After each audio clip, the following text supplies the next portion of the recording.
কেতিয়াবা এনেকুৱা হয় যে ঘৰত কোনো পাচলি নাই, কিন্তু আলুটো সকলোৰ ঘৰতে থাকে।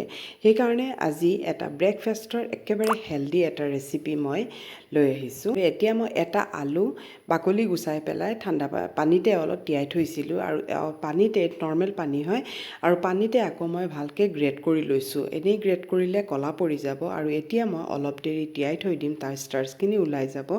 আৰু এতিয়া এটা মিক্সাৰ বাতি এটা লৈছোঁ, ইয়াত লৈছোঁ মই স্প্ৰাউট, গজালি ওলোৱা হয়, মুগ দালি হয়, গোটা মুগ দালি বাকলি থকা, আৰু গজালি ওলোৱা হয়। আৰু এইটো মই এক বাতি লৈছোঁ, আৰু ইয়াত লৈছোঁ মই কেইটামান বাদাম, ৰঙা বাদাম, আদা লৈছোঁ, আৰু অলপ কেইটামান নহৰু লৈছোঁ। আৰু এইখিনি এটা খুব হেল্ডি ব্ৰেকফাষ্ট হয়, বা স্কুল টিফিনতো আপোনালোকে ব্যৱহাৰ কৰিব পাৰে। আৰু কেঁচা জলকীয়া কেইটামান লৈছোঁ, কেঁচা জলকীয়া অপশ্যনেল হয়, যদি বেছি সৰু ল'ৰা ছোৱালী থাকে নিদিব পাৰে। আৰু এতিয়া মই এইখিনি ভালকৈ পিচি ল'লোঁ, আৰু এতিয়া ইয়াতে মই ট্ৰান্সফাৰ কৰিছোঁ বাতিটোত। মই কিন্তু ইমান পানী দিয়া নাই, একেবাৰে অলপ পানী ব্যৱহাৰ কৰিছিলোঁ, বেছি পানী মই ইয়াত দিয়া নাই।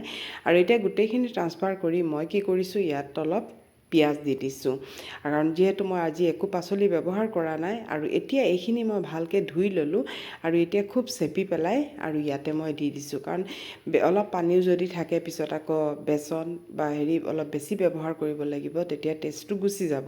এতিয়া ইয়াত লৈছোঁ মই অলপ বেচন, অলপ মই লৈছোঁ হালধি পাউডাৰ, ইয়াত লৈছোঁ ঘৰতে বনোৱা জিৰা, ধনিয়া, চব জালুকৰ মছলা, আৰু লৈছোঁ অলপ নিমখ। আৰু দেখিছেনে একেবাৰে সহজ হয়, ৰাতিপুৱা নাস্তাত বনাই দিব পাৰি। আৰু যিহেতু এতিয়া ছামাৰ ভেকেশ্যন আহি আছে, আৰু এতিয়া ল'ৰা ছোৱালীয়ে ঘৰত থাকিব, যেতিয়া যি মন যায় মানে খাবলৈ কয়, তেতিয়া খুব ইজি ৰেচিপি হয় এইটো, খুব সোনকালে বনাই দিব পাৰি, আৰু খুব হেল্ডিও হয়।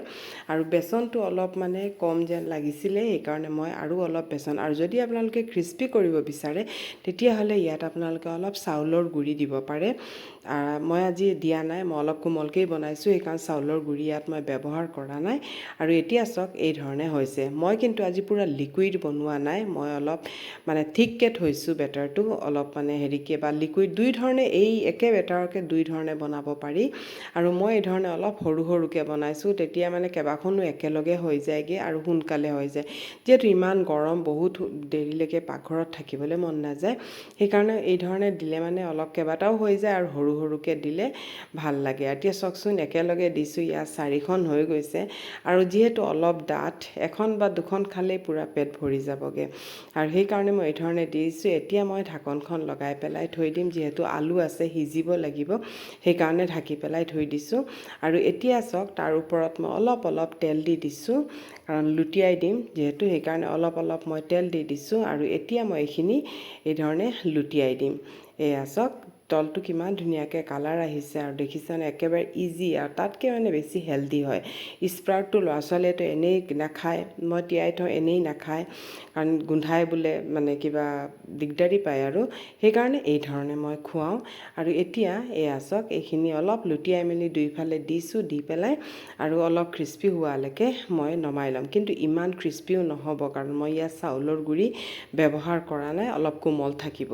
আৰু যিহেতু ব্ৰেকফাষ্টৰ কাৰণে, সেইকাৰণে মই আৰু ইমান ক্ৰিস্পি কৰা নাই, একেবাৰে কোমলকৈ বনাইছোঁ। এয়া চাওক গোটেইখিনি মই নমাই দিছোঁ। আৰু এতিয়া ইয়াত মই অলপ আৰু তেল দিছোঁ, আৰু কৈছিলোঁ যে এইটো লিকুইডকৈও বনাব পাৰি, সেইকাৰণে ইয়াত আৰু অলপ পানী দি পেলাই লিকুইডকৈ সেইটো মই বনাইছোঁ।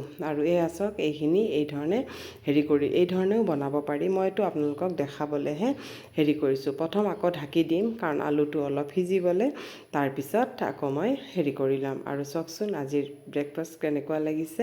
যদি ভাল লাগিছে এটা লাইক কৰিব, আৰু শ্বেয়াৰ কৰি দিব। আপোনালোকেও বনাই পেলাই খুৱাব, ছামাৰ ভেকেশ্যনত এনজয় কৰিব পাৰে। আৰু এটা মই ভাঙি পেলাই দেখুৱাইছোঁ, চাওকচোন কিমান ধুনীয়া হৈছে, আৰু একেবাৰে ছফ্ট হৈছে।